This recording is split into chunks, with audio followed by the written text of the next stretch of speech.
On today's show, we take a look at election updates and recent COVID information. We also continue our discussion with the political analyst and take a peek into a local car parade. All that and more coming up on Studio G.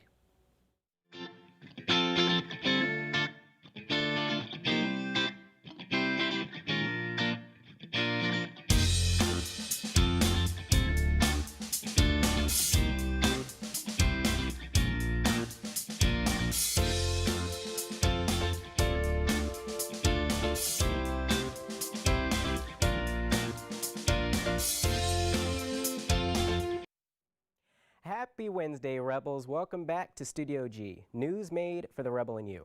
I'm Anthony Ramos. And I'm Derek Kruger. As new numbers start to trickle in, there's been a first-time victory in Arizona. It was announced that the state flipped from red to blue. This is the first time since 1996 that this has happened. It was also announced that they legalized marijuana use. In the next state over, Denver, Colorado voters have repealed the city's pit bull ban.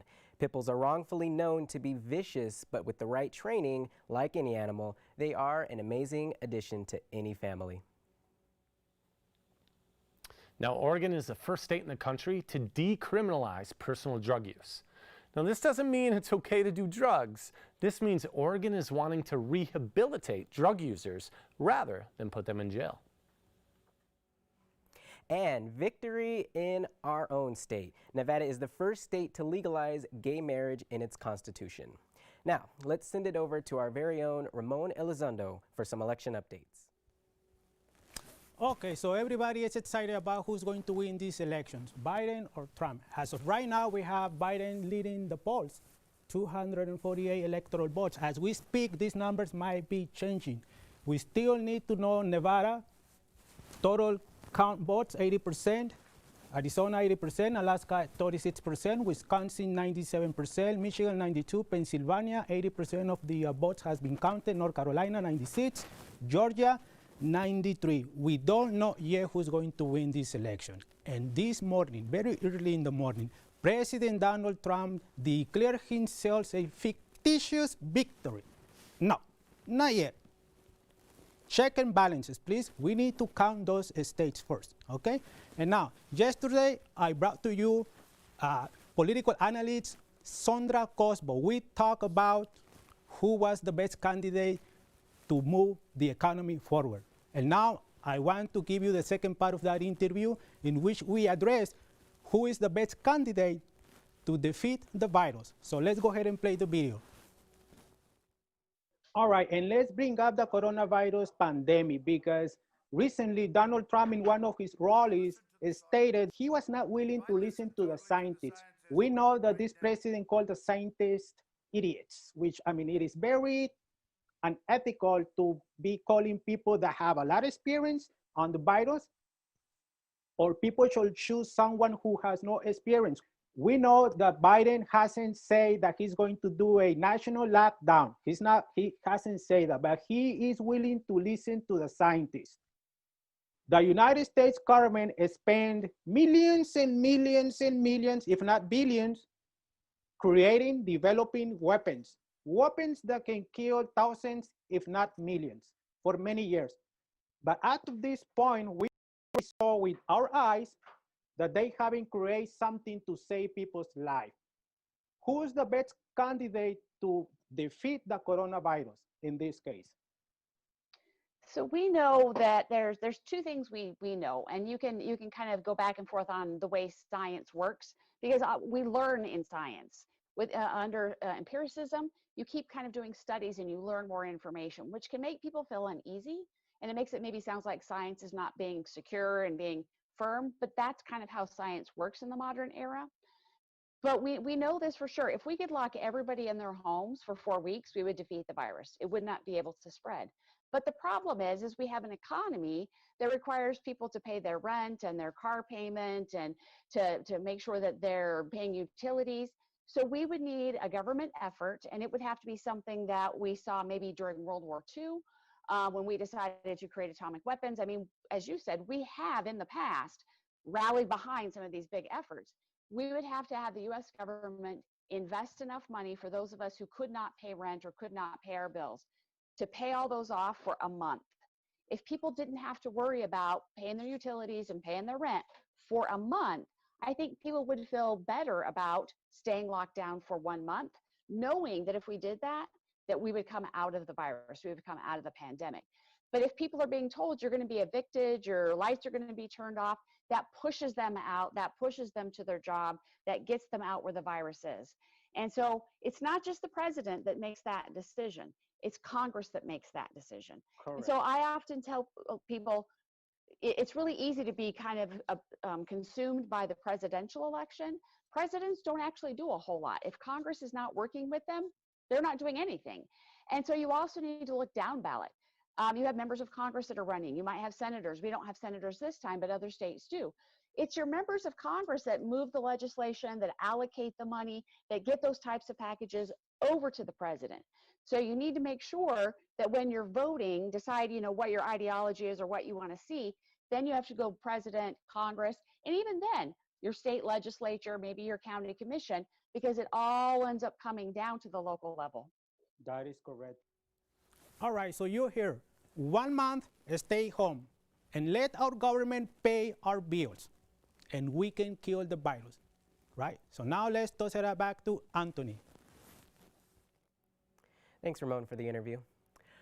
The North Las Vegas Police Department reports that multiple people were shot near a residential area by Clayton Street and Gowan Road in North Las Vegas.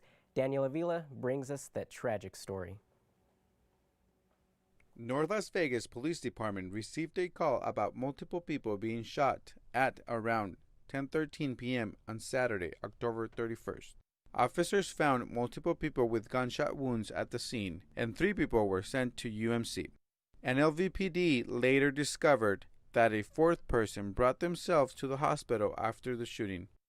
None of the injuries are believed to be life-threatening, and police have yet to release any information about the ages or descriptions of anyone involved. However, a ring video from a neighbor shows the violence. The video shows multiple shots fired and people running. Police say they believe the cause of the shooting was a dispute, but could not confirm what it was about. Officers are still searching for the suspect and gathering information. Reporting for Studio G, this is Daniel Avila. Anyone with information about the shooting is asked to call North Las Vegas Police Department at 702-633-9111. To remain anonymous, call Crime Stoppers at 702-385-5555. Now let's send it over to our very own Derek Kruger to see what the weather looks like for this week. Good morning, guys. So it looks like a really nice day out today. 73 degrees this morning. Great way to start the day if you're taking your dog out for a walk. Visibility at 10 miles. Wind 0. Awesome. Great for you people with hair that have your hair done. Humidity 23%.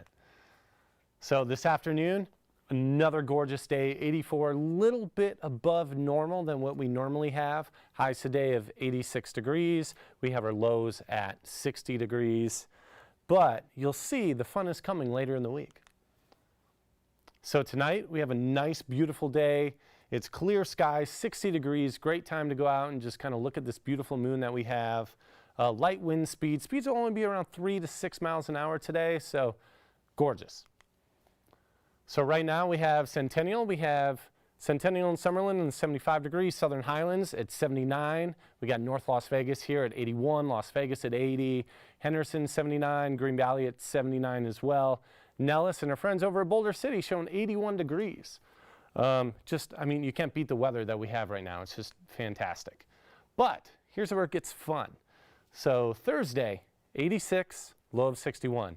Friday, 86, low of 54. But then we get into the weekend, and this is where it's going to start to get a little chilly. Bring out those nice little sweaters. Get your pumpkin spice going on.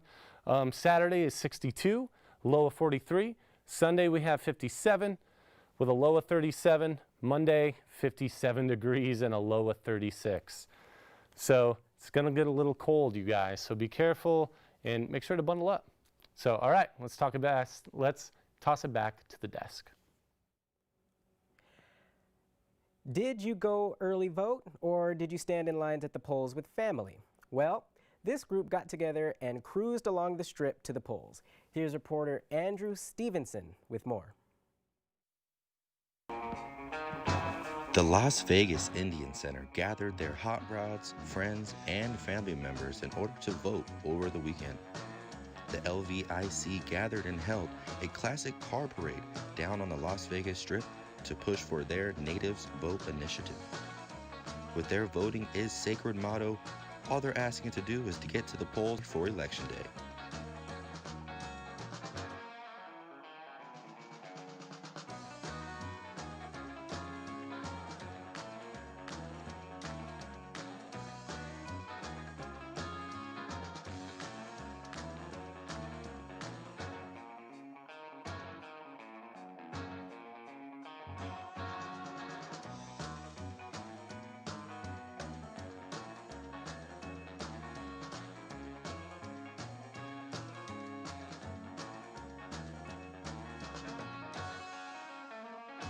For more information on how to join the movement, visit lvindiancenter.org.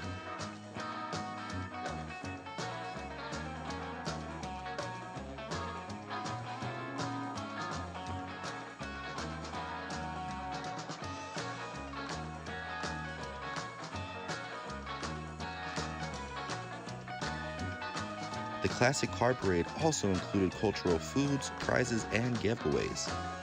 It had booths giving out handmade crafts if you can confirm you are a registered voter.